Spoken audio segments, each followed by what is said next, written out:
Hallelujah. आइए प्रार्थना करेंगे। पिता परमेश्वर तेरा धन्यवाद, तेरा शुक्र करते हैं बाप इस समय के लिए जीवते अनुग्रहकारी परमेश्वर। आज का समय दिया प्रभु जी, आज के वचन के लिए प्रभु जी, इसके लिए तेरा धन्यवाद करते प्रभु जी। तेरे वचन में सामर्थ्य प्रभु, इसलिए सबको तेरी सामर्थ्य तेरा अभिषेक प्राप्त हो प्रभु जी। आप दया कीजिए प्रभु, सबको आशीष दीजिए।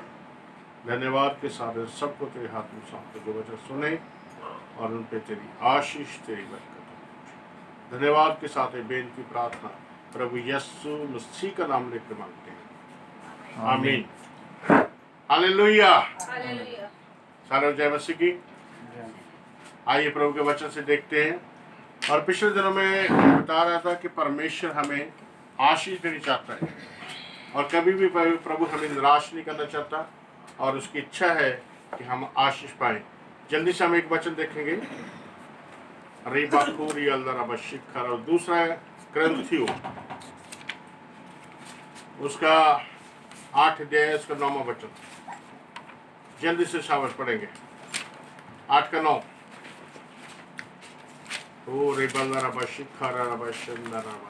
तुम हमारे प्रभु यीशु मसीह का अनुग्रह जानते हो कि वह धनी होकर भी तुम्हारे लिए कंगाल बन गया। हाँ जी, धनी होकर भी तुम्हारे लिए कंगाल बन गया, ताकि उसके कंगाल हो जाने से तुम धनी हो जाओ। आमीन। तब धनी हो जाओ। कहता उसके कंगाल हो जाने से आप लोग धनी हो जाए, ये परमेश्वर की इच्छा है। एक वचन हम और पढ़ेंगे, लूका की इंजील उसका 4 अध्याय उसका 18 वचन। जल्दी से शाबाश। हरी बाखू री बिशी खंदर रबा। एक जन निकाल ले, उत्पत्ति 3 का 17। प्रभु का आत्मा मुझ पर है। हाँ, यीशु मसीह ने कहा प्रभु का आत्मा मुझ पर है, इसलिए कि उसने कंगालों को सुसमाचार सुनाने हाँ, के लिए सबसे पहले ही बात ये है, कंगालों को सुसमाचार सुनाने के लिए मेरा अभिषेक किया है। कंगालों को सुसमाचार सुनाने के लिए सबसे पहली बात यही है कि सुसमाचार सुनाने के लिए, कंगालों को सुनाने के लिए मेरा अभिषेक किया है परमेश्वर ने। ये कंगालों को सुसमाचार क्यों सुनाना है? सुसमाचार का मतलब होता है, पंजाबी में उसको बोलते हैं खुशखबरी। खुशखबरी का मतलब क्या है कि हम अगर गरीब है, बीमार है, परेशान है, तो हम चंगे हो जाएंगे और हम आशीष पाएंगे, क्योंकि ये परमेश्वर की इच्छा है। ये खुशखबरी कहता है कंगालों को सुनाओ जाकर कि आपके दिन बदल जाएंगे, आपके हालात बदल जाएंगे और आपके ऊपर परमेश्वर की आशीष आ जाएगी। ये प्रभु को अभिषेक किया परमेश्वर ने। इसीलिए प्रभु ने भी ये कहा है कि जैसे पिता ने मुझे भेजा है और मैं आपको भेजता हूँ कि जाओ पूरे जगत में, पूरी जातियों को जाकर सुसमाचार प्रचार करो। ये सुसमाचार, ये खुशखबरी का प्रचार करो, ये खुशखबरी सुनाओ कि प्रभु यीशु मसीह आपके लिए मारा गया और गाड़ा गया और तीसरे दिन मुर्दों से जीवित हो गया है।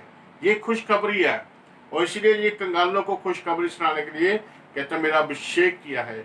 आगे, और मुझे इसलिए भेजा है कि बंधुओं को छुटकारे का और अंधों को दृष्टि पाने का सुसमाचार प्रचार करूं और कुचले हुओं को छुड़ाऊं जी, और प्रभु के प्रसन्न रहने के वर्ष का प्रचार करूं।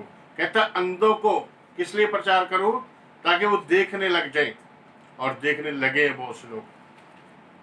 तो बंधुओं को छुटकारे का प्रचार करूं, कंगालों को अमीर हो जाने का, धनी हो जाने का प्रचार करूं। ये वचन में लिखा हुआ है। लेकिन ये शुरू से परमेश्वर की इच्छा थी। जब परमेश्वर ने इंसान को बनाया तो उसके लिए सारे इंतजाम किए उसने, सारे इंतजाम। उसको गरीब होने के लिए नहीं बनाया था, बीमार होने के लिए नहीं बनाया था, मरने के लिए भी नहीं बनाया था उसको। पता नहीं परमेश्वर की क्या प्लानिंग थी, क्या अच्छी थी। लेकिन फिर भी आदम 930 साल का होकर मरा। बहुत उम्रें पाई उन्होंने, लेकिन परमेश्वर की इच्छा नहीं थी कि वो मरे। उसकी इच्छा नहीं थी कि वो गरीब रहे, बीमार रहे, परेशान रहे, नहीं। लेकिन उसकी गलती करने के कारण, जब उसने गलती करी, परमेश्वर का हुक्म तोड़ दिया, तब उसके ऊपर अपने आप ही ये श्राप, ये बीमारियां आ गई। तो यहाँ पर उत्पत्ति में हम पढ़ेंगे 3 अध्याय उसका 17 वचन। जल्दी से पढ़े, शाबाश। और आदम से उसने कहा तूने जो अपनी पत्नी की बात सुनी है और जिस वृक्ष के फल के विषय में मैंने तुझे आज्ञा दी थी कि तू उसे ना खाना, उसको तूने खाया उसको है, तूने खाया है, इसलिए भूमि तेरे कारण इसलिए भूमि तेरे कारण श्रापित है। श्रापित हो गया, तेरे कारण श्रापित हो गया। जो कुछ भी उत्पन्न होएगा इसमें से वो सब श्रापित होएगा, श्राप वाली चीजें होंगी। तो ये श्राप चला आता था, लेकिन श्राप को तोड़ने के लिए प्रभु ने इंतजाम किए हैं, कई तरह के इंतजाम किए प्रभु ने, ताकि वो श्राप टूट जाए। Hallelujah, hallelujah. बहुत सी बातें हैं, लेकिन एक बात हम देखेंगे जल्दी से। मलाकी उसका 3 अध्याय, उसका 8 वचन 7 वचन से पढ़ेंगे जल्दी, 7 से शाबाश जल्दी। रीबा खूरी अल्लाह शिखा रबा। पिछले दिनों में मैंने बताया था एलिया के बारे में कि कैसे एलिया प्रार्थना करता था। पहले उसने बताया कि मेरे बिना कहे ना तो मी बरसेगा ना ओस पड़ेगी, और कैसे उस विधवा के घर में जब गया वो, और घर में आशीष आई, और कितनी आशीष आई कि जब तक अकाल रहा 3.5 साल 4 साल, जितनी देर में अकाल रहा उतनी देर वो खाती रही, उसके मटके का आटा नहीं मुका, ना उसकी कुप्पी का तेल घटा। तो ये परमेश्वर की आशीष है, परमेश्वर की बरकत है। इसलिए फिर मैं एलिया के बारे में बताया था कि जब दशमांश, समय का दशमांश पूरा हुआ, जब समय का दशमांश पूरा हुआ उसके बाद वहाँ पर बरसात होने लगी। तो ये सब चीज़ें मैं पिछली बार बताई थी। तो मैं ये समय का दशमांश और पैसे का दशमांश, जो ये 2 चीज़ें हैं, इनको पूरा करना बहुत ज़रूरी है। जब हम इनको पूरा करेंगे, मलाकी में हम पढ़ेंगे अपने पुरखाओं के दिनों से, अपने पुरखों के दिनों से तुम लोग मेरी विधियों से हटते आए हो, तुम लोग मेरी विधियों से हटते आए हो और उनका पालन नहीं करते, तुम मेरी ओर फिरो, तब मैं भी तुम्हारी ओर फिरूंगा। सेना के यहोवा का यही वचन है। सेना के यहोवा का यही वचन है। परंतु तुम पूछते हो कि हम किस बात में फिरे। क्या मनुष्य परमेश्वर को धोखा दे सकता है? कहता क्या मनुष्य परमेश्वर को धोखा दे सकता है? पर देखो तुम मुझको धोखा देते हो, मुझे धोखा देते हो, और तो भी पूछते हो हमने किस बात में तुझे लूटा है। हाँ जी, हमने किस बात में तुझे लूटा है प्रभु? दशमांश और उठाने की भेंटों में तूने मुझे लूट लिया है। इसलिए क्या हो, तुम पर भारी श्राप पड़ा है। हाँ, तुम पर भारी श्राप पड़ गया है। ये श्राप को तोड़ने वाली चीज थी, लेकिन जब दुश्मन नहीं निकाला गया तो श्राप उनके ऊपर डबल हो गया, भारी श्राप हो गया। पंजाबी में लिखा श्रापियों के श्रापी, श्राप के ऊपर श्राप आ गया। लेकिन अग्नि की वाटिका में तो ये कहा था तेरे कारण ये भूमि श्रापित हो। लेकिन जब नहीं हम इस वचन को पूरा करते तो हमारे ऊपर डबल श्राप हो जाता है। ठीक है जी, डबल श्राप हो जाता है। कहता है किस बात में? भेंट और दुश्वास में, भेंट और दुश्वास में। लैब अवस्था में 27 अध्याय उसका 30 वचन पढ़ेंगे जल्दी से। रीबा बाबा खूरी अल्लाह शिक्का रबा, जल्दी शाबाश। फिर भूमि की उपज का सारा दुश्मन, नहीं में निकाल दे। फिर भूमि की उपज का सारा दुश्मन, चाहे वह भूमि का बीज हो, चाहे भूमि का बीज हो, चाहे वृक्ष का फल, चाहे वृक्ष का फल, वह यहोवा ही का है। हाँ, यहोवा का ही है। वह यहोवा के लिए पवित्र ठहरे। यहोवा के लिए वो पवित्र होना चाहिए, उसको कोई ना खाए,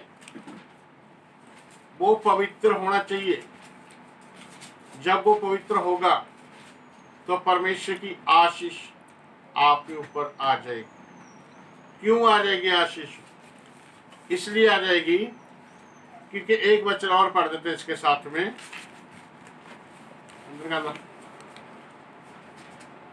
हालेलुया।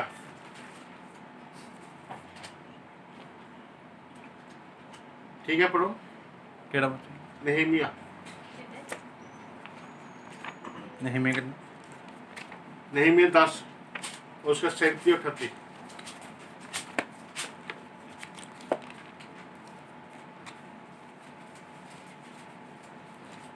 हम पहला मिला गुदा हुआ आटा हाँ और उठाई हुई भेंटें और सब प्रकार के वृक्षों के फल और नया दाखमधु और टटका तेल अपने परमेश्वर के भवन की कोठरियों में याजकों के पास और अपनी अपनी भूमि की उपज का दशवांश लेवियों के पास लाया करो क्योंकि वे लेवीय हैं जो हमारी खेती के सब नगरों में दशवांश लेते हैं। जब जब लेवीय दशवांश ले तब तब उनके संग हरून की संतान का कोई याजक रहा करे और लेवीय दशवांशों का दशवांश हमारे परमेश्वर के भवन की कोठरियों में अर्थात भंडार में पहुंचाया करे। दशवांश का दशवांश भी पहुंचाया करे। कहता वो अपने अगुए को दिया करे। आगे से आगे अगुए थे बने हुए और आज भी जैसे हमने इब्रानियों में उसका 13 अध्याय उसका 7 वचन और 17 वचन और पहले थिस्सलुनीकियों 5 अध्याय उसका 12 वचन, ये 3 वचन जल्दी से देखेंगे। जो तुम्हारे अगुए थे और जिन्होंने तुम्हें परमेश्वर का वचन सुनाया है उन्हें स्मरण रखो, उन्हें याद रखो और ध्यान से उनके चाल चलन का अंत देखकर उनके विश्वास का अनुकरण करो। यीशु मसीह कल और आज और युगानुयुग एक सा है। आज और कल और जुग जुग एक सा है। नाना प्रकार के और उपकी उपदेशों से ना भरमाए जाओ। बस थिस्सलुनीकियों हे भाइयों, हम तुमसे बेनती करते हैं कि जो तुम में परिश्रम करते हैं और प्रभु में तुम्हारे अगुए हैं जी और तुम्हें शिक्षा देते हैं, उनका सम्मान करो और उनके काम के कारण प्रेम के साथ उनको बहुत ही आदर के योग्य समझो। इब्रानी में हमने पढ़ा था, इसमें इस आगे पढ़ जाना। आपस में मेल मिलाप से रहो। हे भाइयों, हम तुम्हें समझाते हैं कि जो ठीक चाल नहीं चलते उनको समझाओ। बस हालेलुया। तो यहाँ पर जो वचन लिखा हुआ है ये अगुए के बारे में लिखा हुआ। मैंने पिछले दिनों में बताया था 7 सपोर्टे कि परमेश्वर में 7 सपोर्टे दिए हैं, एक विश्वासी होने के लिए, एक पास्टर होने के लिए। तो वो 7 सपोर्टे कौन सी थी? उसमें पहली सपोर्ट थी अगुए की, कि हर जन के पास एक अगुआ होना जरूरी है। अगर अगुआ नहीं है तो इसका मतलब उसके पास छत नहीं है। तो छत के बगैर अगर कोई घर है तो वो घर नहीं है, वो मकान नहीं है, उसकी छत थोड़ी बहुत जरूरी है। तो इसी प्रकार हर पास्टर, हर विश्वासी के पास एक अगुआ होना जरूरी है। मैं बहुत से पास्टरों को मिला, बहुत से विश्वासियों को मिला, तो मैंने उनको कहा आपका पास्टर कौन है? कहते जी पास्टर तो है नहीं कोई, अगुआ तो कोई है नहीं। तो मैंने कहा क्यों? क्योंकि वो पास्टर से गुस्से होकर उसको छोड़कर चले गए, अगुए को छोड़ के चले गए। लेकिन यहाँ पर हमने वचन में पढ़ा कि अगुए के अधीन रहो, उनकी सुनो, उनकी समझो और उनको बहुत ही आदर के जोग समझे। तो ये वचन बता रहा है अगर हम ऐसा करेंगे तो हम परमेश्वर का वचन तोड़ देंगे।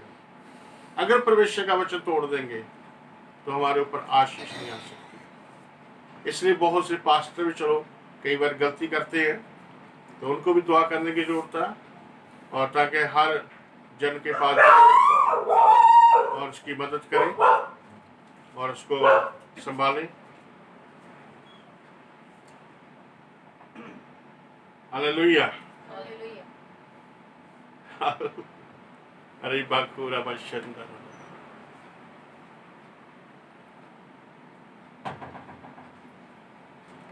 क्या बता रहा था मैं? कुत्तों ने काम खराब कर दिया।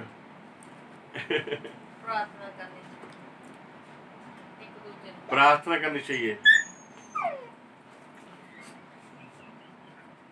हालेलुया।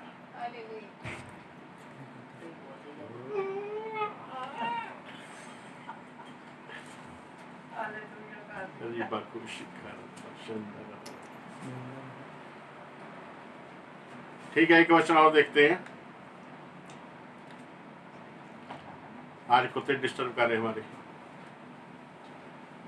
क्योंकि शैतान कहीं ना कहीं से तो काम करता है, कभी बच्चों में से और कभी कुत्तों में से। ठीक है, एक वचन और देखते हैं, मत्ती की इंजील उसका 6 अध्याय उसका 19 वचन।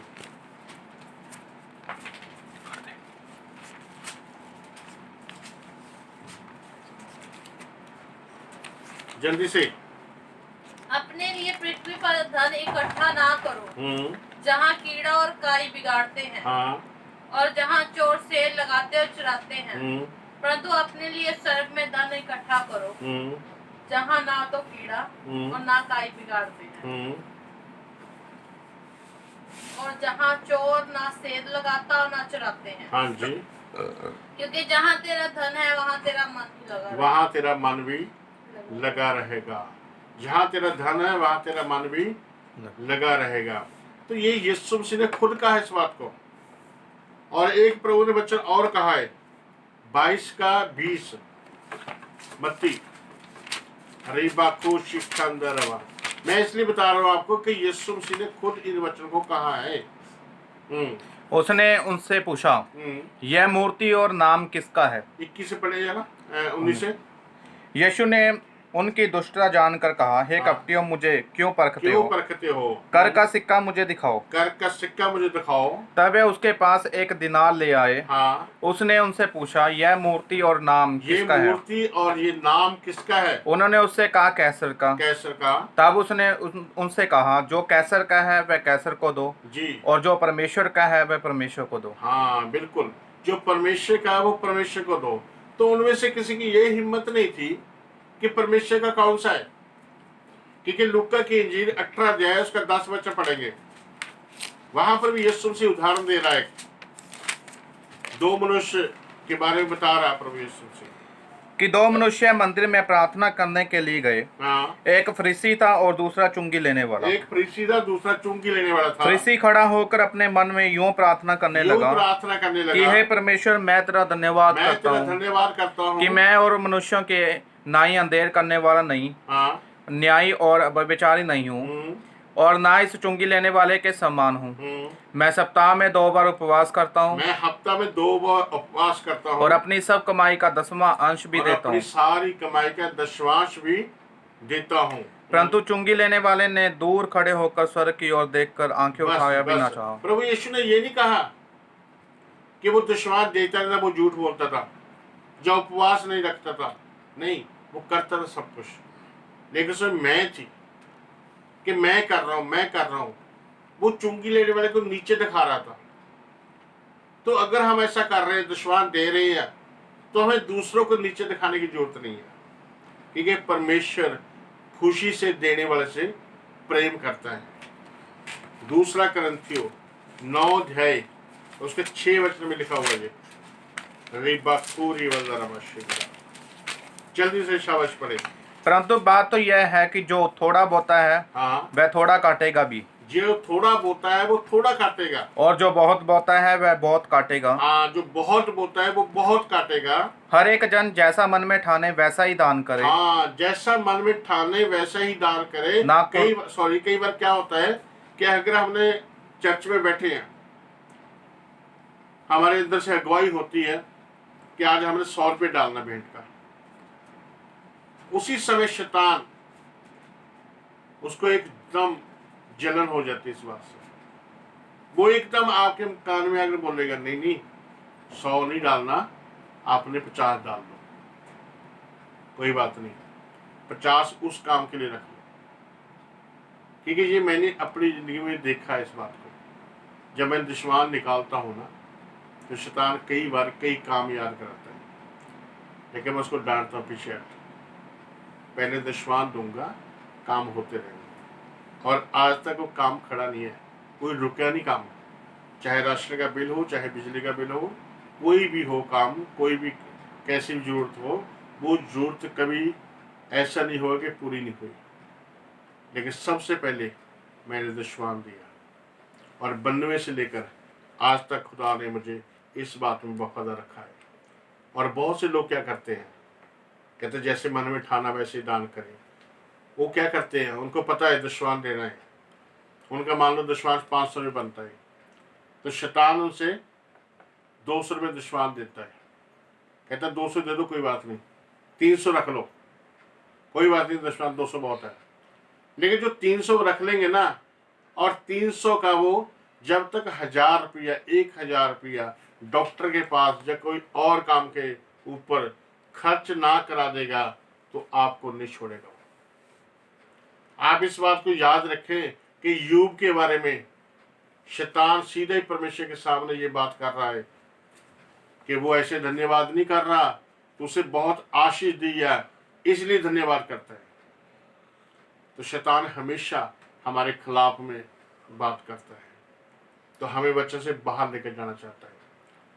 और जब हम विश्वास रोक लेंगे तो वो अपना काम उसका शुरू हो जाएगा। वो कोई ना कोई ऐसी बीमारी को लेकर आएगा जिसका 500 रुपये का एक टीका लगेगा, और आप बहुत खुश हो जाएंगे, वाह एक इंजेक्शन ने, एक टीके ने काम कर दिया।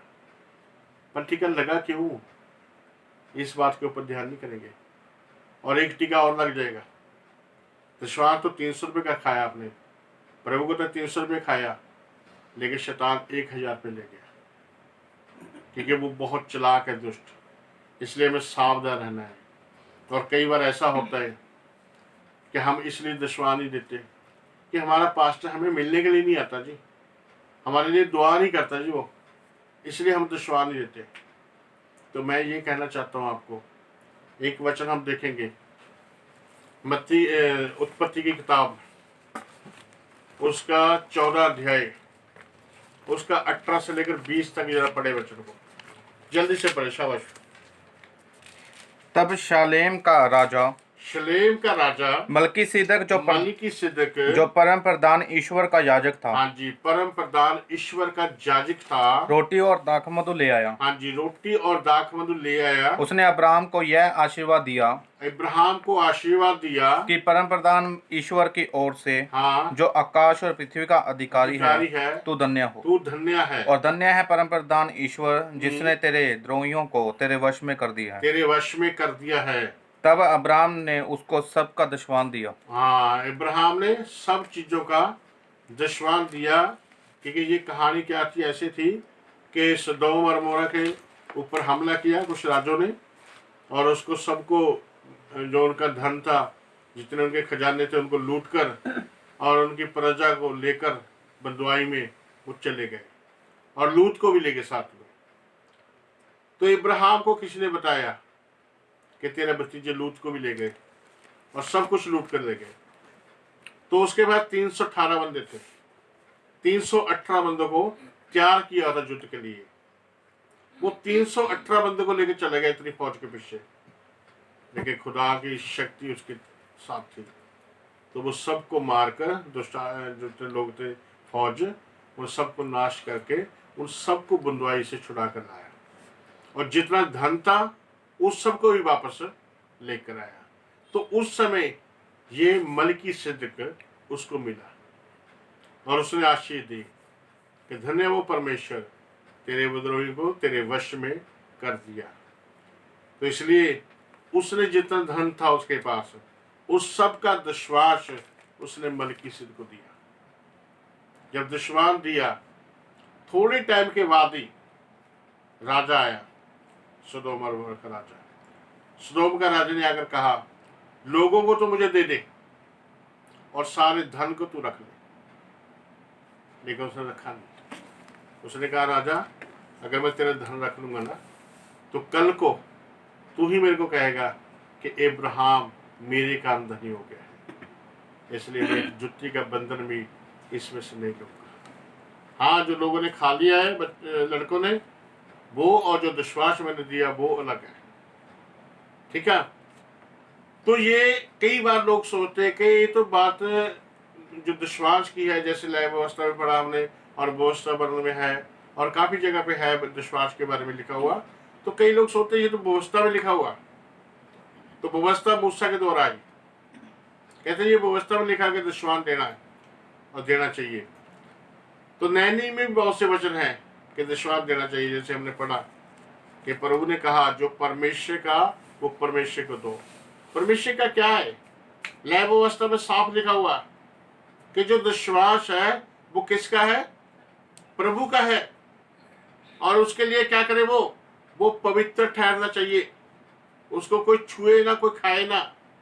अगर उसको खाएगा, छुएगा तो उसके अंदर से बीमारी रूप से बाहर आ जाएगा और उसमें फिर दवाई लगानी पड़ेगी आपको, फिर डॉक्टर के पास जाना पड़ेगा अगर हम दशमांश खाते रहेंगे तो। पर वो दशमांश किसका है? प्रभु का। इसलिए यीशु मसीह ने कहा जो परमेश्वर का वो परमेश्वर को दो, और जो कैसर का वो कैसर को दो। जो गवर्नमेंट का टैक्स है वो गवर्नमेंट को देना है, और जो परमेश्वर का पैसा है वो परमेश्वर को देना है। ये यीशु मसीह ने खुद कहा था, जो हमने मत्ती में पढ़ा है। ठीक है, खुद कहा था।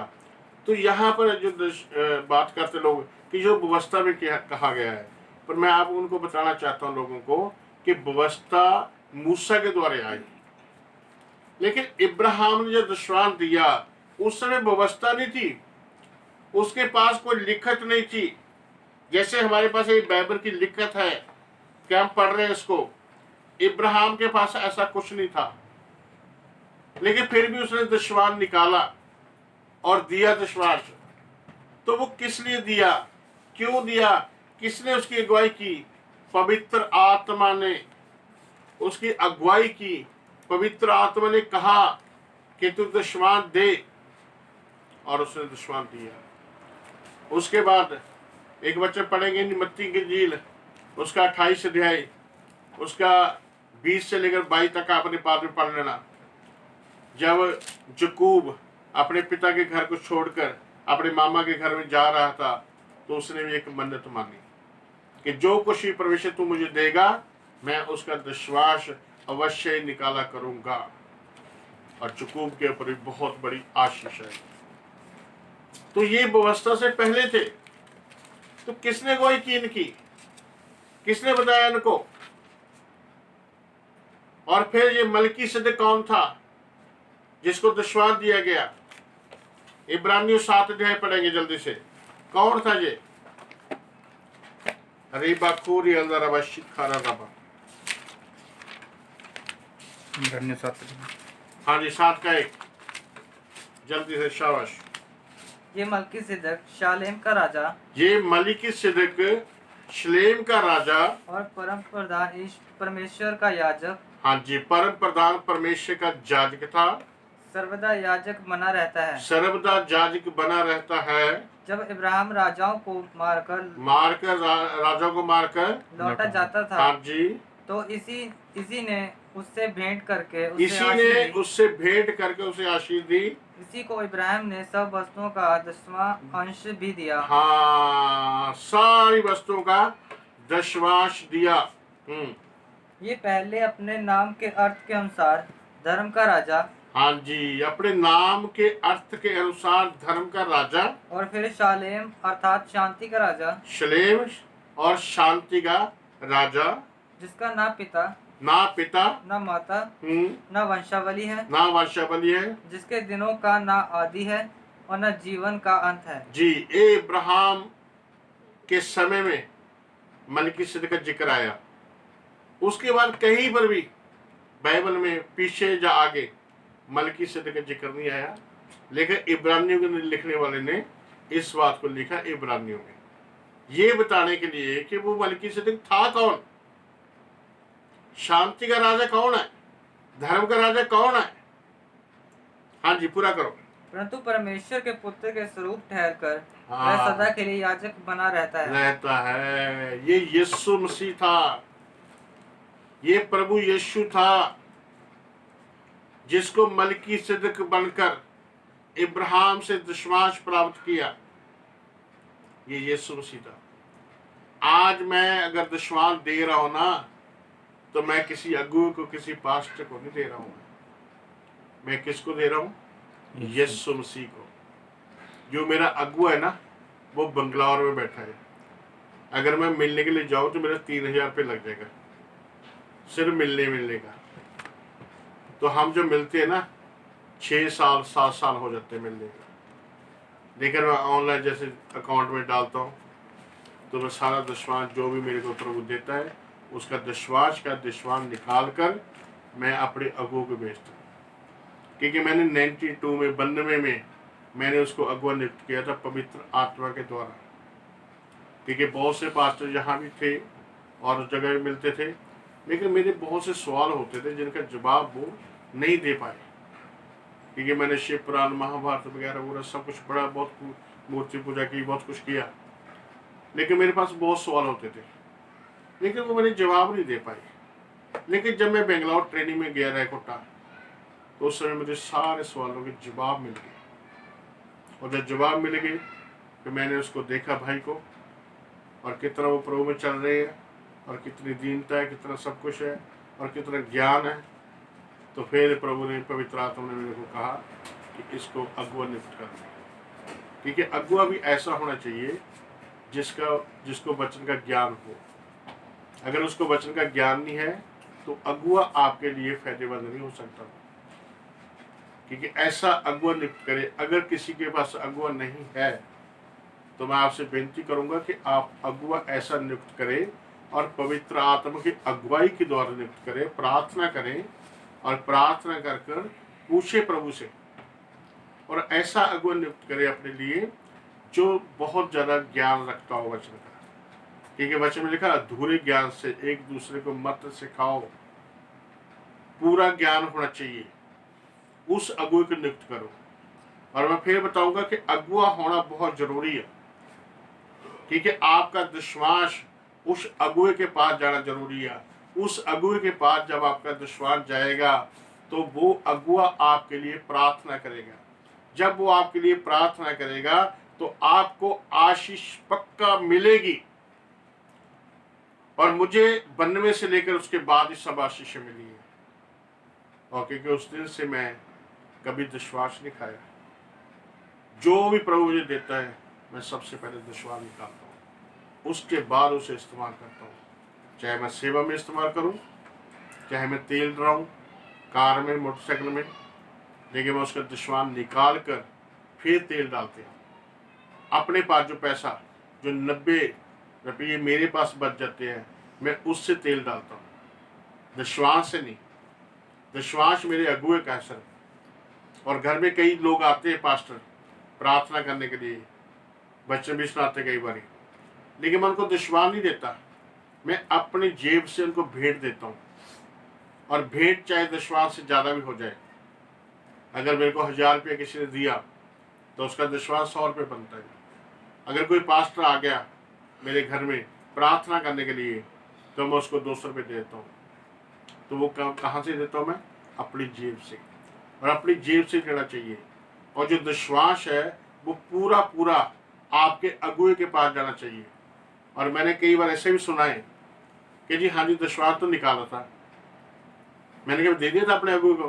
कहते नहीं जी नहीं, हम ऑनलाइन ना किसी का वचन सुनते हैं और वो भी कहते कि कुछ भेज दो हमें, तो हमने विश्वास में 200 रुपये उनको भेज दिया।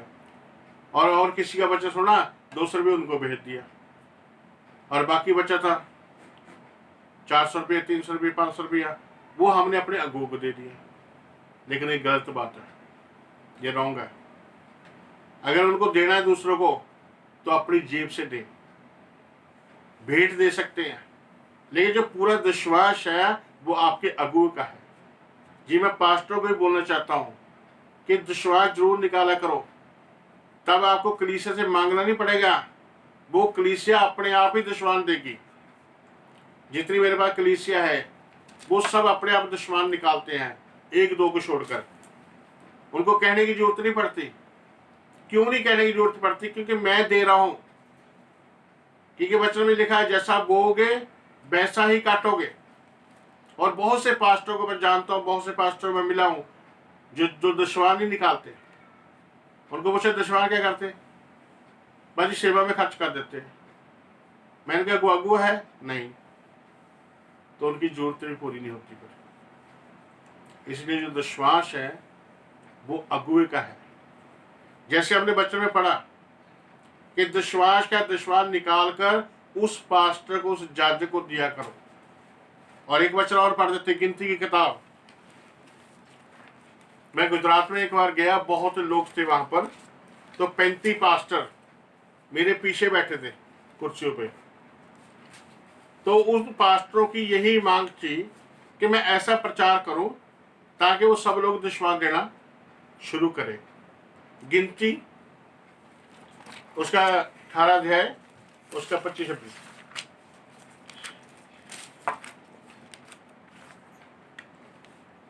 फिर यहोवा ने मूसा से कहा, जब तू तू लेवियों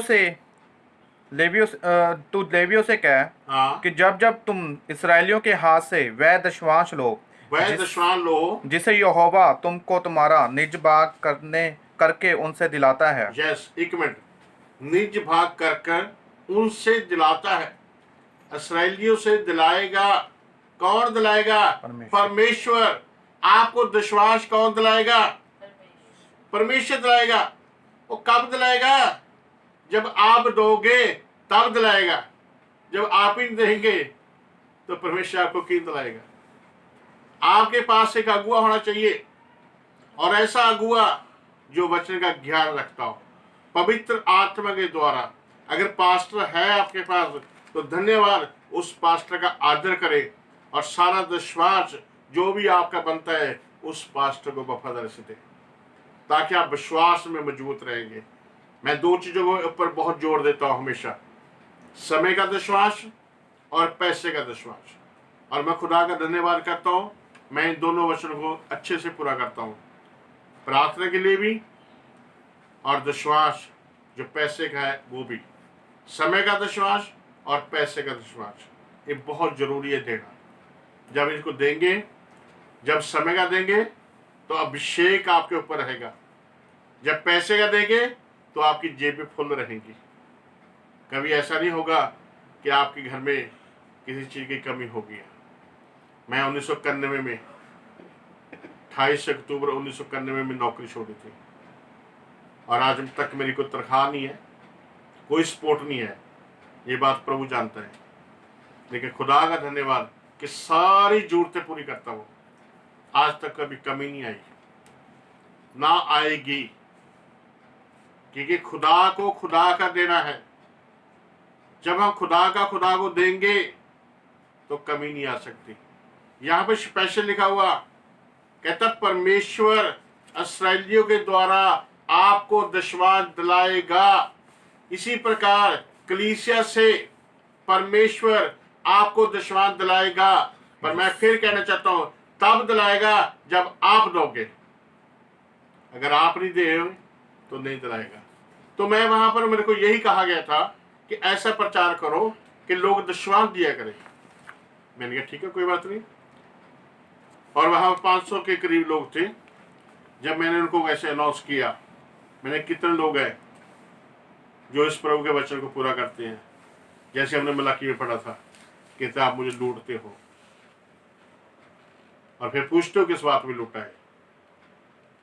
तो जब मैंने इनको ऐसे बताया तो 500 लोगों में से 2 या 3 हाथ खड़े हुए, और मुझे नहीं पता कि दशवांश कैसे देते थे वो। कई बार क्या होता है, दशवांश तो बनता 500 रुपया, हम 200-300 रुपये देकर पास्टर को टका देते बस।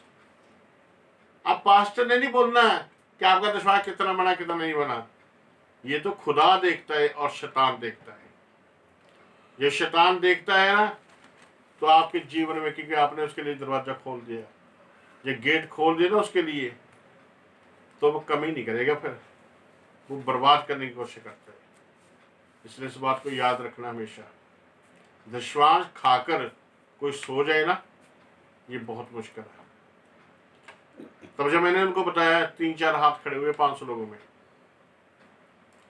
तो मैंने कहा पास्टर कितने हैं? मैंने कहा इस वचन को पूरा करते मलाकी वाले को। जब मैंने पीछे मुड़ के देखा, पास्टर से एक भी हाथ नहीं खड़ा। 35 पास्टर थे, और प्रभु जान रहा जो मैं बात कर रहा हूं, तो एक भी हाथ नहीं खड़ा था। तो मैंने बीच में उनको बोल दिया, मैंने कहा कलीसिया को प्रचार करने की जरूरत नहीं है पास्टरों, अभी आपको प्रचार करने की जरूरत है। फिर मैंने ये रेफरेंस दिया, पढ़े इसको जरा, ये रेफरेंस दिया। फिर मैंने, तू लेवियों से कह कि जब जब तुम इसराइलियों के हाथ से वह दशवांश लो हाँ जिसे यहोवा तुमको तुम्हारा निज भाग करके उनसे दिलाता है। तब तब उनमें से यहोवा के लिए एक उठाई हुई भेंट करके जी दशवांश का दशवां देना। हाँ, दशवांश का दशवांश देना है। उनको भी ये बोला गया कि तुम्हें दशवांश का दशवांश देना है। इसलिए पास्टरों, आपको भी प्रभु का वचन यही बोल रहा है कि दशवांश का दशवांश निकालो और अपने अगुए को दो, और एक अगुआ नियुक्त करो ताकि आपके ऊपर शब्द आ जाए। और मेरा जो अगुआ है, और मैंने काफी साल पहले जब बंगलौर में मैं गया रेकोटा में, तो मैंने 5 अगुए देखे। मेरे अगुआ का अगुआ, उसके अगुए का अगुआ, उसके अगुए का अगुआ, 5 लोगों को मैंने एक साथ देखा, और वो बाहरले मुल्कों में है रहती है। तो मैं जब दशवांश अपना भेज रहा हूं अपने अगुओं को, वो उसका दशवांश निकालकर आगे भेजते, तो आगे वाला उसका दशवांश निकालकर आगे भेजेगा और उसका आगे भेजेगा। तो वहां से प्रार्थना होनी शुरू होती है ऊपर से। मैंने तो 5 लोगों को देखा, लेकिन 5 से भी आगे होंगे बहुत सारे। वो अपने नीचे वाले के लिए प्रार्थना कर रहे हैं, वो उसके नीचे वाले के लिए, उसको नीचे वाले के लिए, फिर वो मेरे जो मेरा अगुआ है उसके लिए प्रार्थना कर रहा है, वो पास्टर। तो वो मेरे लिए कर रहा हूं, और मैं लोगों के लिए कर रहा हूं। जो मेरे साथ में अगुए जुड़े हैं, मैं उनके लिए कर रहा हूं, और वो कलीसिया के लिए कर रहे हैं। तो मैं मेरे लिए जो प्रार्थना कर रहा हूं, तो मैं कलीसिया के लिए कर रहा हूं। तो कलीसिया के ऊपर आशीष आ जाएगी, एक चैन बन जाएगी, ये चैन बन जाएगी। तो इस चैन में जुड़ना जरूरी है। अगर आप किसी को अगुआ नियुक्त करेंगे, उस अगुआ नियुक्त करने की जरूरत है जिसका आगे भी कुछ अगुआ है, उसका भी आगे होगा। ऐसे आपकी प्रेयर जो लाइफ है ना, बहुत मजबूत हो जाएगी, क्योंकि आपकी प्रार्थना सपोर्ट ऊपर से आ रही है, ऊपर से आ रही है। तो इसलिए बहुत जरूरी है ये। तो कई लोग कहते हैं दशवांश इसलिए नहीं देते जी कि पास्टर नहीं आते। तो मैं आपको बताना चाहता हूं कि वो आप दशवांश पास्टर को नहीं दे रहे, आप यीशु मसीह को दे रहे हैं। हालेलुया। अगर कोई दशवांश पास्टर को दे रहा, अपने अगुओं को दे रहा, तो कोई आशीष नहीं आएगी। अगुओं को देना तो जरूर है, इसलिए देना है। एक मत्ती की इंजील 10 अध्याय उसका 40 वचन पढ़ेंगे। क्यों देना है? एक लूका की इंजील उसका 10 अध्याय उसका 16 वचन पढ़ेंगे। ये 2 वचन जल्दी से पढ़े। जो तुम्हें ग्रहण करता है, हाँ, वह मुझे ग्रहण करता है। ऐसा जो तुम्हें ग्रहण करता है वो मुझे ग्रहण करता है। जो मुझे ग्रहण करता है वह हाँ, मेरे भेजने वाले को ग्रहण करता है। जी, जो भविष्यवक्ता को भविष्यवक्ता जानकर ग्रहण करे, वह भविष्यवक्ता का बदला पाएगा। हाँ, और जो धर्मी को धर्मी जानकर ग्रहण करे, वह धर्मी का बदला पाएगा। जो कोई इन छोटों में से एक गिलास एक को मेरा चेला जानकर हाँ, केवल एक कटोरा ठंडा पानी पिला दे, मैं तुमसे सच कहता हूँ, वह किसी रीति से अपना प्रतिफल ना खोएगा। उसको प्रतिफल अवश्य मिलेगा। आज लोगों के पास आशीष क्यों नहीं है? क्यों ज्यादा बीमारियां हैं? क्यों दुख है? क्यों मुसीबतें हैं? क्योंकि उन्होंने विश्वास कभी नहीं दिया। बहुत से लोगों के साथ मेरी बात होती है जो प्रभु में नहीं है, कहते हाँ जी बोला हुआ दुश्मन निकालना चाहिए, दसौंध कहते हैं, दसौंध निकालना चाहिए। कहते हम निकाल देते हैं। मैंने कहा जाता है? कहते ठेके के ऊपर शराब पी लेते लेकर,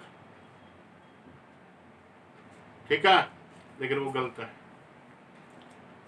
जो विश्वास है वो प्रभु का है, और प्रभु के पास कैसे जाएगा? लूका में पढ़ देना।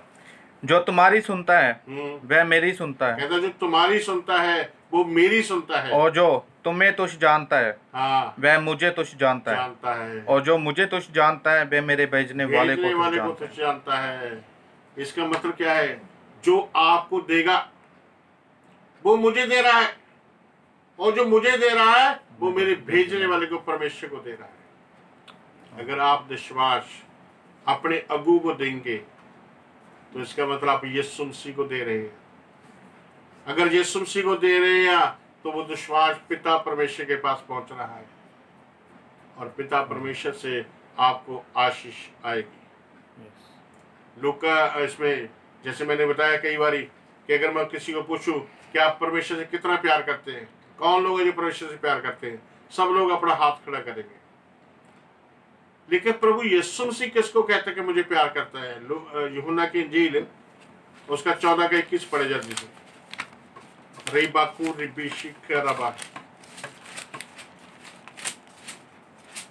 जिसके पास मेरी आज्ञा है, जिसके पास मेरी आज्ञा है और वह उन्हें मानता है, वह उन्हें मानता है, वही मुझसे प्रेम रखता है। कहता वही है जो मुझसे प्रेम रखता है, और जो मुझसे प्रेम रखता है, हाँ, उससे मेरा पिता प्रेम रखेगा। जी, कहते जिसके पास मेरी आज्ञा है, अगर वो आज्ञा को मान रहा है, आज्ञा को पूरा कर रहा है, वही व्यक्ति मुझसे प्रेम कर रहा है। अगर आज्ञा नहीं मान रहे, हम ये आज्ञा नहीं मान रहे कि विश्वास प्रभु का है, नहीं प्रभु को हम देते नहीं है, हम आज्ञा नहीं मान रहे और फिर बोले हम बहुत प्रेम करते, बहुत प्यार करते प्रभु से, गलत बात है। हम प्यार नहीं करते, हम बाहर है उससे। कहता वो मुझसे प्रेम करता है और मैं उससे प्रेम करूंगा और मेरा पिता उससे प्रेम करेगा और मैं अपने आप को उसके ऊपर प्रकट कर दूंगा।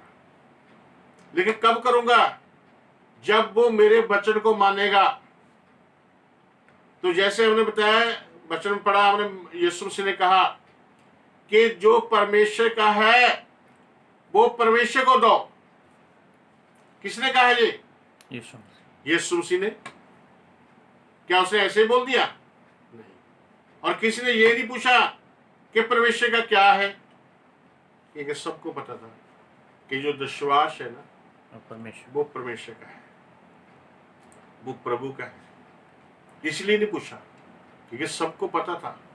वहां पर लिखा हुआ कि आप छोटे छोटे दशमांश तो दे देते हैं लेकिन बड़े बड़े खा लेते हैं। आज भी ऐसे ही होता है।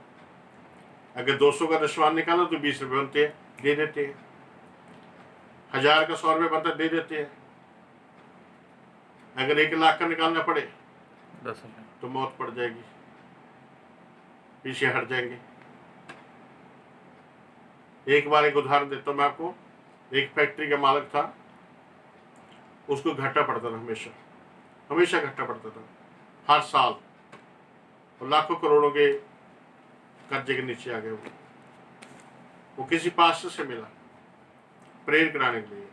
किसी ने उसको कहा कि पास्टर के पास जाओ, आप प्रेयर करा लो। पास्टर ने बोला देखो प्रेयर तो मैं कर देता हूँ, लेकिन इस वचन को पूरा करो, जो कुछ विश्वास बनता है ना वो देना शुरू करो। अब वो बहुत कंजूस था सेठ, वो आनाकानी करने लगा। फिर घाटा पड़ गया। फिर वो पास्टर के पास गया कि पास्टर जी प्रार्थना करो। कहते देखो मैंने आपको पहले वचन बताया था कि ऐसा करो, तब आपके ऊपर आशीष आ जाएगी। तो उसने कहा, उसने समझ लिया कि ये ऐसा नहीं करेगा। वो पास्टर, पवित्र आत्मा ने उसकी अगुवाई की।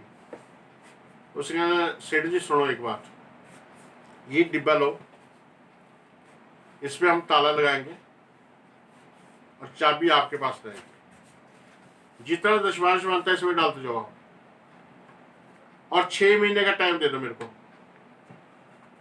साल से पहले 6 महीने के अंदर अंदर अगर चमत्कार आपके जीवन में ना हुआ तो आपने इसमें से पैसे निकाल लेने हैं। और जितना ब्याज चल रहा है ना, आज ब्याज पे पैसे देते लोग, जितना ब्याज बनेगा मैं पैसे भी ये और इसका ब्याज भी आपको वापस दूंगा। तो वो सेठ खुश हो गया, कहता अच्छा ठीक है जी मैं करता हूँ। उसी समय उसने दशवान निकाला और डिब्बे में डाल दिया और चाबी लेकर चला गया। थोड़े दिन फिर कुछ मिला उसको, फिर दशवान निकाल के चला गया और डिब्बे में डाल के चला गया। तो 1.5 महीना हो गया ऐसे, लेकिन 6 महीने का पास ने टाइम दिया था। कहना जो फसल है ना वो 6 महीने के बाद आती है। कई लोग दशवान देते हैं, दूसरे दिन सोचते हैं कि आशीष तो मिली नहीं है, लेकिन 6 महीने की वेट करनी शुरू की। लेकिन जब उसने वेट की, जब 1.5 महीना हुआ तो उसकी फैक्ट्री में ना लोहा पड़ा था बहुत सारा। उसने एक ठेकेदार से बात की कि इस लोहे को बाहर फेंकना है, कितना खर्चा होगा। उसने 3.5 लाख बताया कि गाड़ी का खर्चा 3.5 लाख लगेगा, इस लोहे को हम बाहर फेंक देंगे। कहता ठीक है जी, मैं थोड़ा सोच लेता हूँ, मैं कर देता हूँ। और वो जो ठेकेदार था वो चला गया। दूसरे दिन एक कोई फैक्ट्री का कोई व्यक्ति आया फैक्ट्री देखने के लिए, मिलने के लिए सेठ, और उसने लोहे को देखा, स्क्रैप को। जब स्क्रैप को देखा कि बहुत स्क्रैप पड़ी है, तो उसने उससे पूछा सेठ से, क्या आप इसको बेचना चाहेंगे? वो सेठ हिल गया। कहते मैं तो इसको बाहर फेंकने के लिए बोल रहा हूँ, तो चलो बाहर फेंक देंगे, बाद में देखेंगे क्या बनेगा इसका। कहता हाँ जी हाँ जी बेच देंगे। कहता मैं 7 लाख दूंगा और कल उठा कर ले जाऊंगा। हालेलुया, चमत्कार हो गया। आ गया पास्टर के पास, कह रहे पास्टर जी ये सारा दशा निकाल लो और मेरे लिए प्रार्थना करो, चमत्कार हो गया है। और उसके बाद आज बहुत फैक्ट्री है उसके पास, एक फैक्ट्री से कई फैक्ट्री बन गई उसके पास, और वो विश्वासी है। वो जो कॉलगेट टूथपेस्ट है, ये भी एक विश्वासी है इसका मालिक, और इसके पास भी बहुत है। और ये दशवार नहीं देते, ये 90% देते हैं। जो बाइबल हमें इतनी सस्ती मिल जाती है ना, ये उस प्रेस में पैसा जमा कराते हैं, 90% देते हैं। विश्वास अपने अगुओं की देते हैं, और बाकी जो 80% बढ़ता है वो बाइबलों में, वचनों में लगा देते हैं, ताकि खुदा का वचन लोगों के पास पहुंचे। और कॉलगेट टूथपेस्ट कभी फेल नहीं हुआ, और बाहर तक ये जाता सप्लाई। और आज उसको पता नहीं है कि मेरे पास कितने पैसे हैं, लेकिन वो विश्वासी जो था, ये मालिक जो था, एक बार रोपड़ में एक मीटिंग में आया हुआ था, तो उसने गवाही दी बात की, इसलिए मेरे को पता हो कॉलगेट टूथपेस्ट एक विश्वासी बन जाए। तो ऐसे बहुत से लोग, बहुत से सेठ विश्वासी हैं जिनका लोगों को पता नहीं है, लेकिन वो खुदा का काम कर रहे हैं। क्योंकि प्रभु यीशु के समय भी ऐसे राजों के बच्चे और बहुत से लोग प्रभु के साथ जुड़े हुए थे गुप्त में। क्योंकि जैसा जो यूसुफ था, निकोदेमुस भी था, है ना, और यूसुफ भी था जिसने अपनी नई कब्र में उसकी लोथ को रखा। उसके बारे में पहले जिक्र नहीं था कहीं पर, लेकिन वो भी एक विश्वासी था। उसने हेरोदेस के पास जाकर उस लोथ को मांगा, क्योंकि चेले तो नहीं मांग पाते, क्योंकि वो गरीब थे बेचारे और डरते थे, और वो बहुत धनी था। उसने अपनी नई कब्र बनाई रखी और नई कब्र में रखा। जो शायद ये भी लिखा हुआ कि अंत के समय में वो धनियों का संगी हुआ। Hallelujah, hallelujah. तो ऐसे बहुत से लोग आज भी हैं जो सपोर्ट कर रहे हैं प्रभु की सेवा के लिए। तो कैसे बढ़े वो? दशवान देने से। लेकिन जो दशवान नहीं देता, एक और पास्टर को मैं जानता हूँ, उसने मेरे को एक बात की थी, कहता मैं दशवान तो देता नहीं थी, पर आशीष मुझे बहुत मिल रही है। मैंने कहा प्रभु के प्रेम को ना तुच्छ मत समझ। वो आशीष इसलिए दे रहा है कि वो सोच रहा है चलो कल को ये बच्चे पूरा कर देगा, परसों को पूरा कर देगा। लेकिन मैंने ना आधा घंटा उसको वचन सुनाया। मैंने कहा ऐसा नहीं है, प्रभु का वचन पूरा कर, तब तेरे ऊपर आशीष आएगी। तो क्या हुआ, उसने नहीं माना। मैंने कहा ठीक है कोई बात नहीं, मेरा फर्ज है तेरे को वचन सुनाना, वचन के बारे में बताना, बाकी तेरी इच्छा है। लेकिन जब बता दिया, वचन खोल दिया उसके सामने, तो दूसरे दिन, तीसरे दिन, बताइए तीसरे या दूसरे दिन उसको अटैक हो गया। अटैक हुआ तो पीजीआई में एडमिट। तो कहते स्टंट पड़ना है, तो 3 लाख का स्टंट था। तो वहां पर कोई विश्वासी डॉक्टर थे, नर्सें थी, उन्होंने कहा चलो पास्टर है, उन्होंने सारा कर कराकर 1,60,000 का स्टंट डाला। और उस पास्टर ने कर्जा लेकर, लोन लेकर उसको स्टंट को डाला। अब लोन की किस्त भी जा रही थी और उसके ऊपर ब्याज भी पड़ रहा था। अगर वो दुश्वास दे देता तो ऐसा कभी ना होता इस साल में। और दुश्वास जहाँ तक मेरा आइडिया था कि उसका दुश्वास जो रुका होगा 30-35 हज़ार होगा, इससे ज़्यादा होगा जब से उसने बंद किया था। लेकिन लगा कितना है? 1,60,000 लग गया। तो शैतान बहुत चालाक है, इसलिए चौकस रहने की जरूरत है। अगर नहीं करेंगे हम वचन पूरा तो श्राप आ जाएगा। एक वचन और देख लेते हैं फटाफट जरा, रोमी की पत्री में उसका 11 अध्याय उसका 16 वचन और प्रेरितों के काम 10 अध्याय उसका 3 वचन। जल्दी से शाबाश।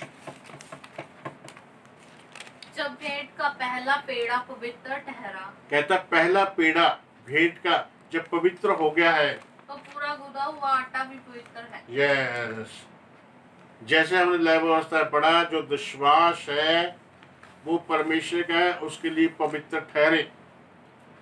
तो उसी प्रकार जब विश्वास देने से वो विश्वास पवित्र हो गया है, वो 10 रुपये 100 में से जब आपने दिए हैं वो 10 पवित्र हो गए हैं, तो 90 भी पवित्र हो जाएंगे। जब वो पवित्र हो जाएंगे तो शैतान उस पैसे को छू नहीं सकता। आज जब रेड पड़ती है ना सिटों के ऊपर, करोड़ों रुपया गवर्नमेंट अपने एंटर कर लेती है, अपने कब्जे में ले लेती है। वो कब्जे में क्यों ले लेती है? क्योंकि उस पैसे का इनकम टैक्स नहीं दिया गया, इसलिए वो ब्लैक मनी हुई। ब्लैक मनी गवर्नमेंट ने अपने कब्जे में ले ली। अगर उसका इनकम टैक्स दिया जाता तो वो व्हाइट मनी थी। तो इसी प्रकार अगर हम विश्वास नहीं देते पैसे का तो वो ब्लैक मनी है शैतान की तरफ से। तो शैतान कभी भी हमला कर कर उस पैसे को नाश कर सकता है। लेकिन जब हम विश्वास निकाल देंगे तो वो व्हाइट मनी हो जाएगी, पवित्र हो जाएगा पैसा, तो शैतान उसको छू नहीं सकता। हालेलुया। हाँ जी, प्रेरितों का काम 3।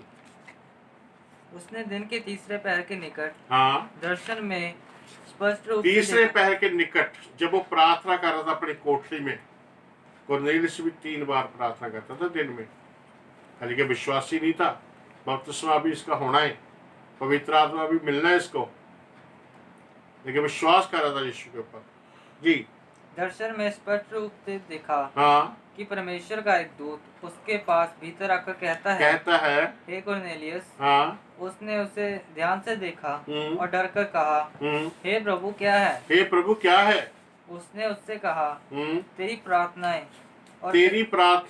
और तेरे दान स्मरण के लिए, यादगारी के लिए परमेश्वर के सामने पहुंचे हैं। परमेश्वर के सामने पहुंच गए हैं कि परमेश्वर उस पैसे को देखे। तेरे दान, तेरा पैसा और तेरी प्रार्थना ऊपर पहुंच गई है। इसलिए मैं 2 चीजें कहता हूं, समय का विश्वास, प्रार्थना और वचन पढ़ना, वर्शिप करना, ये समय का विश्वास है। और पैसे का विश्वास देना, ये पैसे का विश्वास है। तो यहां पर 2 ही चीजें उसने बोली, तेरी प्रार्थनाएं और तेरा दान जो तू पैसा देता है। क्योंकि आप 1 से पढ़ेंगे ना बाद में, तो वहां पर पता चल जाएगा कि ये यहूदी जाति को बहुत दान दिया करता था, उन यहूदियों को जो विश्वास में थे। इसलिए इसको वचन सुनाया गया था, तभी ये प्रार्थना करता था। प्रार्थना इसलिए करता था वो कि तभी वो पैसा देता था, और वो पैसा ऊपर चला गया। जैसे प्रभु यीशु ने कहा, अपने लिए यहाँ धन इकट्ठा मत करो। कहाँ करो? स्वर्ग में, कि जहाँ आपका धन होगा वहाँ आपका मन भी लगा रहेगा। यहाँ से जाने के बाद आप स्वर्ग में प्रवेश कर जाओगे। लास्ट बात पढ़कर मैं बंद करता हूँ, जो सही बात है। वचन तो इसमें बहुत ज़्यादा है, लेकिन हम सभी को नहीं बोलेंगे, क्योंकि जब यीशु मसीह, ये मरकस में है 12 अध्याय में, उसका 41 वचन लिखा, पढ़ेंगे नहीं हम, ऐसे बता देता हूँ मैं आपको। लेकिन मलाकी में आना, दोबारा मलाकी में दोबारा आना है। तो मरकस में 12:41 में लिखा हुआ, कहता यीशु मसीह भंडार के सामने बैठा हुआ था। लोग अपना पैसा डाल रहे थे भंडार में। बहुत से सेठ आए, थैले लेकर आए, बैंक लेकर आए, पैसे डालते गए। लेकिन एक विधवा आई जिसके एक मुट्ठी में 2 दमड़ी थी, 2 दमड़ियां थी। उसने जब ऐसे डाली भंडार में, तो यीशु मसीह ने एकदम अपने चेलों के पास बुलाकर कहा, मैं तुम्हें सच कहता हूं कि इसने सब लोगों से ज्यादा दान डाल दिया है। चेले एकदम हैरान हुए, चकित हो गए वो कि ये क्या बात है प्रभु, लोग तो बड़े बड़े थैले भर भर के ला रहे हैं, तो इस विधवा के पास तो ना थैला था, ना बटुआ था, कुछ भी नहीं था। एक मुट्ठी में 2 दमड़ी थी। तो प्रभु ने क्या कहा, कहता लोगों ने अपनी बढ़ती में से डाला है। वो बहुत सा पैसा घर में रख कर आए हैं, और जो फालतू था, जो बढ़ गया था, दशमांश में कहना था कि ये 90% अपने घर में रख कर आएगा, बाकी वो लेकर यहाँ डाल दिया। उन्होंने अपनी बढ़ती में से डाला है, तो इसने अपनी घटी में से डाला है, क्योंकि इसके पास 2 ही दमड़ी थी और दोनों डाल दी इसने अपनी पूरी जीविका डाल दी। रात की चिंता नहीं की इसने कि मैं क्या खाऊंगी, कैसे मेरा जीवन चलेगा। इसने वो 2 दमड़ी ही डाल दी। इसलिए मैं आपको सच कहता हूं कि सबसे ज्यादा इसने डाला है, क्योंकि उसके पास वो ही था। हमारे पास बहुत कुछ होता है, तब भी हम प्रभु को नहीं देते। तो इस विधवा को देखो, इसका कुछ भी नहीं था और इसने डाल दिया। और मैं ये विश्वास करता हूं जब अपने घर गई होंगी वो, तो वो वचन पूरा होया होगा, लूका 6 उसका 38 वचन, कि दिया करो तो तुम्हें भी दिया जाएगा, लोक नाप दबा दबा कर, हिला हिला कर और उमड़ता हुआ आपकी गोद में डाल देंगे। तो विधवा जब घर गई होंगी तो लोग आए होंगे, बहुत सा कुछ लेकर, आटा लेकर, चावल लेकर, बहुत कुछ लेकर उसके पास आए होंगे, ले बहन खा। क्यों? ये वचन पूरा होना था। उसने कहा दिया करो तो तुम्हें भी दिया जाएगा। अगर विधवा ने 2 दमड़ी डाल दी तो उसने रात की चिंता नहीं की कि मैं रात को क्या खाऊंगी। देखिए, खुदा का वचन जरूर पूरा होया होगा। लोगों ने बहुत से बर्तनों को भर भर कर, दबा दबा कर, हिला हिला कर और उम्बड़ते हुए उसकी गोद में डाले होंगे लाकर। हालेलुया। क्योंकि खुदा का वचन सच्चा है। उसने कहा दिया करो। तो प्रेरितों काम में भी एक जगह पे लिखा हुआ, कहता लेने से देना भला है, लेने से देना भला है, क्योंकि उसके द्वारा बहुत सी आशीष आती है। तो एक लास्ट मलाकी वाला पढ़ के हम बंद करेंगे, जो असली वचन है। तो ऐसे पास्टरों के साथ हमें गुस्से नहीं होना, कुछ नहीं होना, लेकिन हमें यीशु मसीह को देना है। और ये मैं जरूर कहूँगा बार बार कि अगुआ होना बहुत जरूरी है हर व्यक्ति का। अगर आपके पास पास्टर है तो उनके साथ में मिले रहें, अगर नहीं है तो किसी न किसी को पवित्र आत्मा की अगुवाई के द्वारा किसी न किसी को अगुआ नियुक्त करो, ताकि आपका विश्वास वहाँ जाए। और पास्टर का भी विश्वास उस अगुए के पास जाना चाहिए जिसको आपने अगुआ नियुक्त किया है, जो आप करेंगे। हालेलुया। ताकि वो आपके लिए प्रार्थना करेगा और आपके ऊपर आशीष आएगी, वो वचन पूरा होगा। और जो लोग विश्वास नहीं देते वो अपने आप ही देना शुरू करेंगे। मैं नेपाल में गया, जहाँ प्रचार किया, गुजरात में, बॉम्बे में, पूना में, बहुत जगह पे गया मैं, और बॉम्बे में बहुत बार गया मैं। और यही समस्या होती है कलीसिया में कि विश्वास नहीं देते और पास्टरों के ऊपर आशीष नहीं। लेकिन अब पास्टर को पता कि आप देते हैं, नहीं, वो भी नहीं देते। तो इसलिए पास्टर को भी और विश्वासी को ये वचन याद रखना है। लेकिन इस वचन से होगा क्या, ये मैं आपको बताना चाहता हूं लास्ट में। ठीक है जी, मलाकी की किताब निकाले, उसका 8 से पढ़े। क्या मनुष्य परमेश्वर को धोखा दे सकता है? जी। देखो तुम मुझको धोखा देते हो। और तो भी पूछते हो कि हमने किस बात में तुझे लूटा है। जी। दशवांश और उठाने की भेंटों में। दशवांश और उठाने की भेंटों में आपने मुझे लूट लिया है। तुम पर भारी श्राप पड़ा है, कहता तुम पर भारी श्राप पड़ गया है, क्योंकि तुम मुझे लूटते हो, तुम मुझे लूटते हो, वरन सारी जाति ऐसा करती है। हाँ, वरन सारी जातियां, और सारी जातियां प्रभु ने ही बनाई है। प्रभु पिता उनका कहता सारी जातियां ऐसा ही करती हैं कि मुझे लूटते हैं, दशवांश खा लेते हैं जो मेरा बनता है। जी। सारे दशवांश भंडार में ले आओ, सारे दशवांश भंडार में ले आओ, कि मेरे भवन में भोजन वस्तु रहे, मेरे भवन में भोजन वस्तु रहे। और सेनाओं का यहोवा यह कहता है, हाँ, कि ऐसा करके मुझे परखो, ऐसा कर मुझे परखो, कि मैं आकाश के झरोखे तुम्हारे लिए खोल कर तुम्हारे ऊपर अपरंपार आशीष की वर्षा करता हूँ कि नहीं। यहाँ रुके जरा।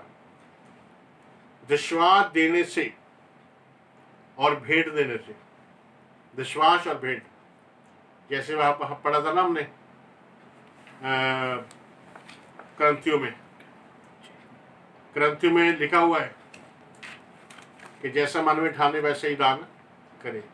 तो आगे लिखा हुआ परमेश्वर खुशी से देने वाले से प्रेम करता है, खुशी से देने वाले से प्रेम करता है। तो इसलिए देना है, और जितना ज़्यादा हम बीज बोलेंगे उतनी ज़्यादा फसल आएगी और उतनी ज़्यादा आशीष आएगी।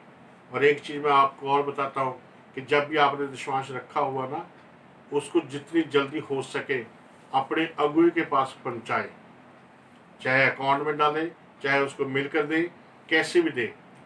क्योंकि मैंने पिछले दिनों मेरे को विश्वास लेना था, तो मैंने अपने बेटे को बोला ना जल्दी देते, जल्दी जल्दी पहुँचाओ इसको प्रभु के पास, क्योंकि जितनी जल्दी खेत में बीज जाएगा उतनी जल्दी फसल आएगी। कई लोग विश्वास रखते अपने पास ही, विश्वास देना जी देना जी देना जी, उसमें 6 महीने गुजर जाते हैं, लेकिन उनके ऊपर आशीष नहीं आएगी। क्योंकि जब तक विश्वास खेत में जल्दी से बीज नहीं जाएगा उतनी जल्दी फसल नहीं आएगी। जब बीज जाएगा तभी फसल आएगी। इसलिए जब भी विश्वास आपके पास इकट्ठा हो गया है तो जल्दी से जल्दी अपने अगुए के पास पहुंचाओ, अपने पास्टर के पास पहुंचाओ, ताकि वो बीज खेत में जाए और उसके बाद में फसल आ जाए। तो क्या होगा? पहला नंबर क्या होगा? आशीष की वर्षा कर। ठीक है जी। पहला नंबर श्राप टूट जाएंगे, ये आशीष है। यहाँ पर मैं 7 आशीष बताऊंगा आपको।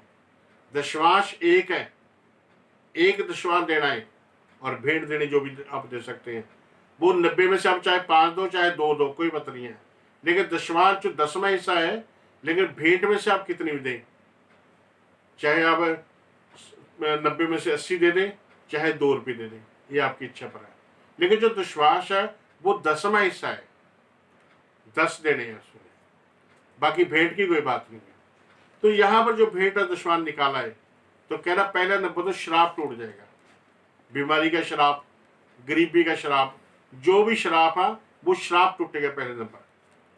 और दूसरा नंबर झरोखे खुल जाएंगे, झरोखे खुलेंगे। और तीसरा नंबर आशीष की बरसात आपके ऊपर होगी। कहता ऐसा करके मुझे परखो कैसा होगा या नहीं होगा। विश्वास देकर कहता मुझे चेक करो, मैं बनने में से उसको चेक कर रहा हूं। जब जब मैंने विश्वास दिया, जैसे लॉकडाउन था और मैंने अपने अगू को विश्वास भेजा, उसी समय कितनों ने मेरे को अकाउंट नंबर लिया मेरा, और किसी ने 1000 भेज दिया, किसी ने 2000 भेज दिया, किसी ने 11000 भेज दिया, किसी ने 14000 भेज दिया, ऐसे भेज दिए पैसे। क्यों? मैंने वो विश्वास अपने अगुए के पास पहुंचा दिया। वो बीज खेत में चला गया और फसल आने लगी, और लॉकडाउन में कोई किसी बात की कमी नहीं आई, और सारी जरूरतें खुदा ने पूरी की। ये जो मैं बता रहा हूँ पवित्र आत्मा गवाह इस बात का। तो श्राप टूट जाएगा, गरीबी का श्राप टूट जाएगा। ये वचन बताता है, और मेरे जीवन में ये वचन पूरा पूरा आया। इसलिए मैं आपको बता रहा हूँ, क्योंकि मैंने बंद में से लेकर आज तक दुश्मन नहीं खाया। लेकिन मैं सेवक हूँ, मेरा पूरा टाइम सेवा में है, तो मैं कह सकता हूँ चलो दुश्मन रहने देते हैं। नहीं, मैं पास्टर बाद में हूँ, पहले एक विश्वासी हैं। आप में से भी पास्टर बिशप बाद में हैं, आप पहले विश्वासी हैं। इसलिए विश्वासी को इस वचन को पूरा करना जरूरी है जो प्रभु ने बताया। पहले नंबर शाप टूटेगा, और दूसरा नंबर झरोखे खुलेंगे, और तीसरा नंबर आशीष की बरसात होगी, और चौथा नंबर आशीष क्या है? मैं तुम्हारे लिए नाश करने वाले को ऐसा गुड़कूंगा हाँ, कि वह तुम्हारी भूमि की उपज नाश ना करेगा। तुम्हारी भूमि की उपज नाश नहीं करेगा। कहता नाश कैसे हो जाती है? जैसे आम है या कोई भी ऐसी फसल है जो बर्बाद हो जाती है। कहता नाश करने वाले को मैं झिड़क दूंगा। आपके पैसे को जो डॉक्टर के पास पहुंचाता है, मैं उसको झिड़क दूंगा कि वो पैसे को नाश नहीं करेगा। वो पैसा डॉक्टर के पास नहीं जाएगा। ये खुदा का वादा है कि वो पैसा नाश नहीं होगा। ये चौथे नंबर की आशीष है। 5 के नंबर की आशीष जी। और तुम्हारी दाखलताओं के फल, और जहाँ और शब्द है ना, इसका मतलब दूसरी आशीष है। और तुम्हारी दाखलता के फल कच्चे ना गिरेंगे। फल कच्चे नहीं गिरेंगे।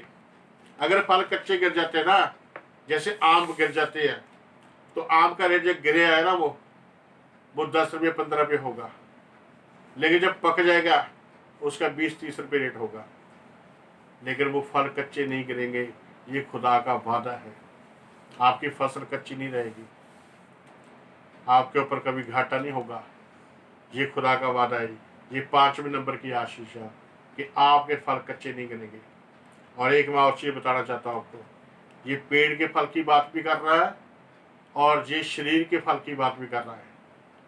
शरीर का फल, जैसे मैंने कई लोगों से लिए प्रार्थना की कि इनका 3 महीने के बाद अपने अबॉर्शन हो जाता है, और 6 साल 7 साल हो गए शादी हुई को, लेकिन बच्चा नहीं हो रहा, क्योंकि 3 महीने बाद अपने आप अबॉर्शन हो जाता है।